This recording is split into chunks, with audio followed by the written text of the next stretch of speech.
the question was, as a screenwriter, how much do I think we as writers should focus purely on writing what we want to write, what lights us up, what we're passionate about, versus writing something that we know is, let's say, there's the marketplace is looking for this thing. So it might not be quite what we thought we'd end up writing, but we know there's a demand for it. So how do we balance those two? Am I kind of, it's a paraphrase, but I got close, right? No, that's exactly right. Okay, awesome. So yeah, so where my mind goes straight away is it's so nuanced and so individual that I think, as with everything I say, I'm going to start with just kind of that caveat, which is it depends on so many different factors. So firstly, let's just name it depends on what you want to write, what you're passionate about writing. If you're passionate about writing a four quadrant, high concept rom-com, fill your boots, go for it, because that probably is in demand. So you've got nothing to worry about. That's a good point. It did not even occur to me that these things might be aligned for somebody Right. naturally. Right. They are not for me, I think.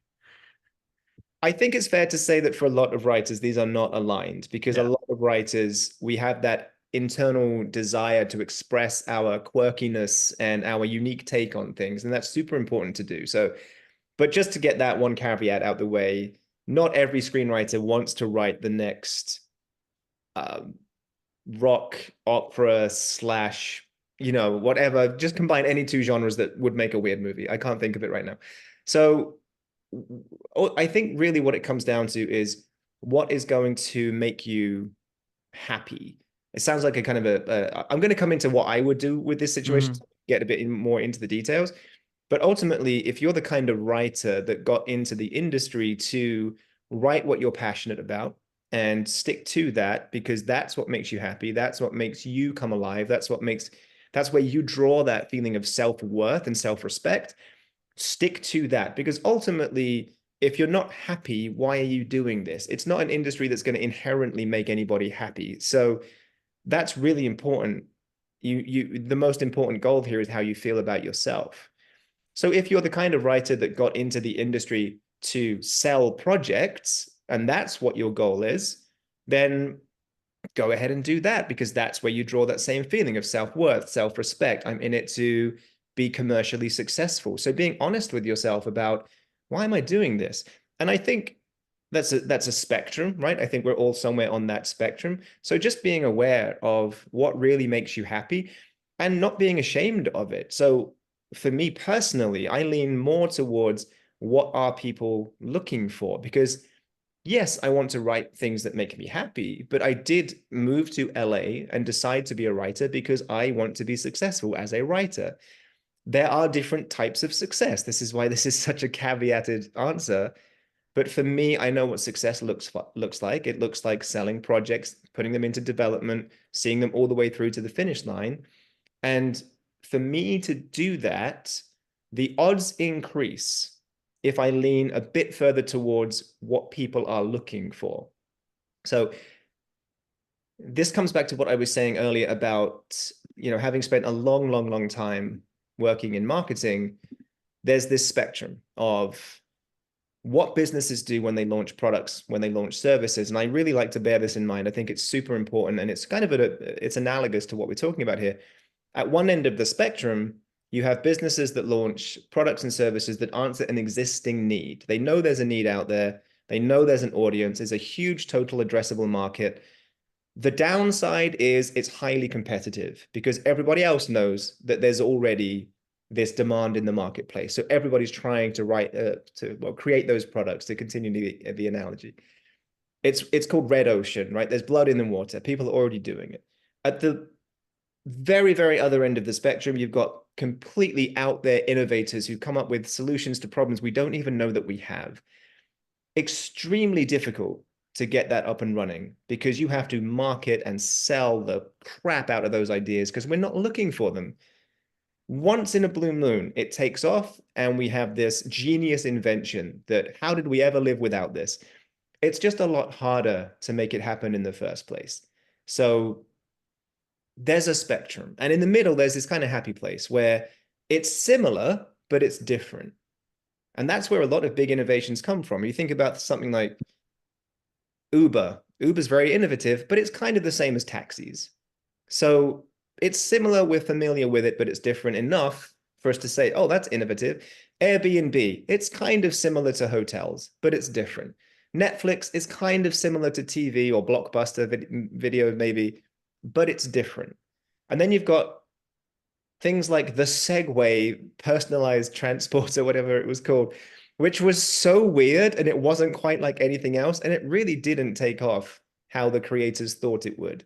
So I know I'm going into a lot of, product examples here, but I think it's kind of interesting to think of it in that way and then think of screenwriting in a similar way. So at that one end of the spectrum, it's writing your action comedies, your rom-coms, your horrors. Everybody's in that same area competing. So it's very difficult. At the other end of the spectrum, you've got writing your baby, the thing that you've always wanted to write. And it's so weird and it's so unique to you. No one's going to trust it. No one's going to know what to do with it. It's going to be very hard to get noticed. I think there's this sweet spot in the middle where this is what companies, as in streamers, distributors, developers, studios, this is what they're looking for, but it's different because I've added my spin to it. So that's essentially how I would approach this problem, because I know what my goal is. My goal is to sell projects, put them into development, see them through to the end. I know what people are looking for and how a marketplace typically operates. And I know I can bring just enough of myself to that project to A, make it something I'm really excited about, and B, make it different, but still familiar enough for people to trust it. So, oh, it's kind of like Rocky, but it involves rapping. That would be a pitch for 8 Mile, right? I heard somebody describe it as that once, and I was like, oh yeah, that's actually kind of true. So I think that's the sweet spot. It's similar to what we're familiar with, but it's different in a way that makes it interesting for others to read and eventually to watch, and more interesting for you to create. I think that How does that land for you? I think that that's a good framework for it. I would add one wrinkle, which is that like, frequently what, you know, let's just say studio executives as a shorthand, but frequently what studio executives will say that they're looking for is something totally unique. They want your unique voice. They're like, they don't always know what they want, or they don't even know how to articulate it until they see it. And I think that that's especially true right now because like there used to be like much more clear like network mandates. You know what I mean? ABC and NBC, they would all sort of like tell the agents to tell other clients that here's what we're looking for. What we really want is we want to hit this demo with this genre. We're looking for like a 8:30 on Wednesdays multi-generational family sitcom Yeah. or what, whatever it is. So pitch us that, right? Yeah. And I think like increasingly all of the chaos in the industry is like a lot of places, a lot of the streamers, they don't know what they're looking for. They don't even have mandates, or they do, but those mandates are over very quickly or change or whatever, right? Like, and I go back and forth on this. This is why I asked this question, because I think it's a really interesting but difficult one that I'm always trying to figure out how to hit that middle when it's like,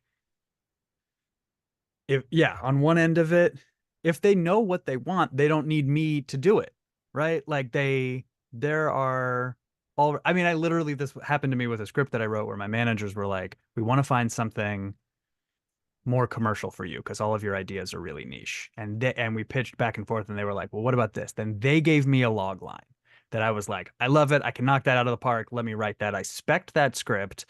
And then we brought it to some places. I went to like one of the places I was most excited about was the production company that had made the film that was the tonal comp for my project. And I was like, I I had your guys' movie in mind when I wrote this, like blah blah blah. And they were like, it's so good, it's so smart, it's exactly what we're looking for. And for that reason, we're not interested. Because we already have it, and also our overall deal is with Netflix, and they don't want any more of it. Right. And I was like, oh, okay, good, right. And then on the other hand, I have things like I have a billionaires in space pilot that I wrote that's truly unfilmable, but it's just like I thought this would be very fun to write. It's called Space Off. I read it and I loved it. It's so silly, but it's also like, of course, nobody can buy a live action space comedy. It just doesn't like it's like I almost leaned into as much as I could. Like nobody, it's got, I put The Rock in it. Like it's, you know what I Yeah. mean? As himself. Anyway. How can I make this as unproducible as possible? Yeah, it would cost $150 million to make the first 22-minute episode or whatever. It was Yeah. almost a joke, right? Like, Yeah. We're going so to that's made, actually go to space to film this. yeah, it's Tom Cruise now. Um, Tom Cruise and Elon Musk in my, anyway. Uh, so obviously that's sort of like that's on the other end of the spectrum. Like it's hard to find that needle because you're trying to like it has to be completely unique. It has to be like something that I care about. It has to be passionate about it. You have to really give a shit or else you can't, it's very hard to fake that. Maybe people are better at it than I am, but like really, really, really caring is Yeah. Yeah. has to be something that you care about. But then also it can't be, you have to find a space that's not so far Yeah. off of the, I mean, Space Off as a joke, but I use it as No, an but you're example. right in that I think so. I would maybe, hearing you say all of that, I would maybe amend my answer just slightly to say, if maybe it's not wise to try and be right in the middle of the spectrum, maybe lean slightly into different. I still think there needs to be one thing that they could say, oh, it's just familiar enough to know that it's going to be successful. So let's buy it, let's invest this money in Mm. it, let's make it happen. Because going back to I like to use analogies for some reason, but what did I say was the successful innovation? Uber, that's the one I gave, right? So Uber was just about familiar enough because it was kind of like taxis. Even though the whole technology of it was different, the way it operates is different, everything about it from a consumer standpoint was different. There was just enough there to say, okay, I can trust this. It's kind of like a taxi. If Uber showed up and they had a handheld teleportation device and the driver said, just hold here, I'm going to vaporize you. I'm going to transport your particles to another location and put you back together. It's going to be fine. You're probably going to say, I'll just take a taxi. To be fair, that's a bit too weird for me. I don't quite trust that. You'd need to be a hell of an early adopter to trust that. So they pushed it far into innovation, but not too far. And I think that's what we're looking for here. We're looking for that. Yes, this is new. I like this. It's a new flavor, but there's something about it that says this is going to be successful. And oftentimes that could even just be packaging, right? If you say Mm. Spaced is unproducible, is it unproducible if you attach The Rock in that role? Probably not. He's probably going to No. fund the first episode himself, right? Yeah, it could also be animated and then suddenly it makes perfect sense. Right, right. So packaging, presentation, all of that counts.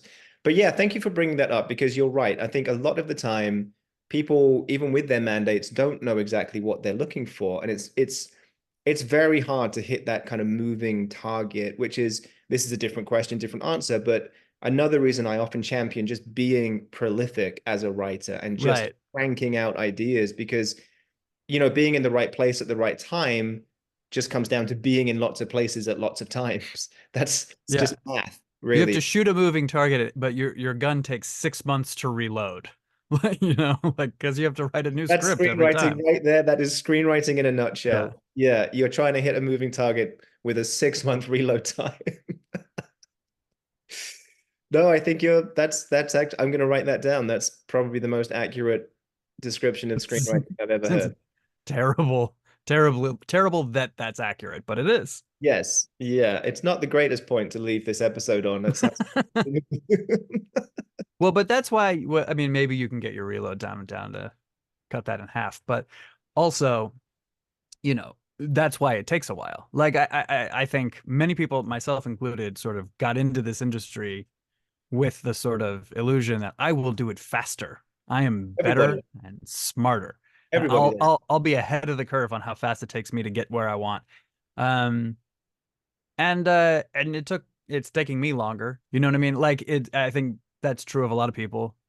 And so, you do have to build up like an arsenal. And like it took me, I don't know, I feel like the first 7 or 8 years I was writing, I didn't write anything that was any good. And it was only after that that I started to really, I don't know if that's my 10,000 hours or whatever, Mhm. but I started to like rewrite those projects that I had written at the beginning and started to write things that were actually a little bit better. But okay, so then you're really starting from scratch 7 or 8 years in, because now I know how to write. I haven't written anything good. Now I'll start really starting to amass the things that this was for me, like that are Yeah. actually good. And so only now, years after that, for 4 or 5 years into writing things that are any good, do I feel like I'm like, oh, I have a bunch of stuff. So if a producer is like, hey, I love Hanky Panky, what else do you have? It's like, The well, movie, the yeah. movie, Hanky Panky is my movie that is out now. You can right? stream it on VOD. Yeah, if someone is like, "Oh, I love your film. What else do you have?" Or, "Hey, I read the script of yours. What else do you have?" I actually have like I'm not just saying like being like, "Well, I have this and I Right, know that only one right. of them is any good." I'm like, "Okay, Yeah. there's a possibility that I have something that is what you are looking for that I am also proud of." But that's only because I have, 10 pilots and 10 features or whatever that I'm like, these are in shape now because I've been doing them for so long. Like, and then a bunch of pitches for other things too. But that you can't, I don't think you can fake doing that any quicker because it just takes that long. Like, you Hmm. can't rush this. Not only do you need to learn the craft, but you have to learn lots of different pieces of the industry, and the industry is crazy. And so, it Yeah. just When I came it's a into long con. when I came to screenwriting, I had the same thoughts. I thought everybody says it takes between 7 to 10 years. I bet I can do it in 3.5 because I Mhm. am ruthlessly optimistic, naively so often. And Yeah. I don't have a problem with that. That's okay. I'd rather be that way. But I also brought with it just the experience from being an entrepreneur and having that feeling at the start of every business I've ever helped, been a part of. You always think it's going to take way less time than it does.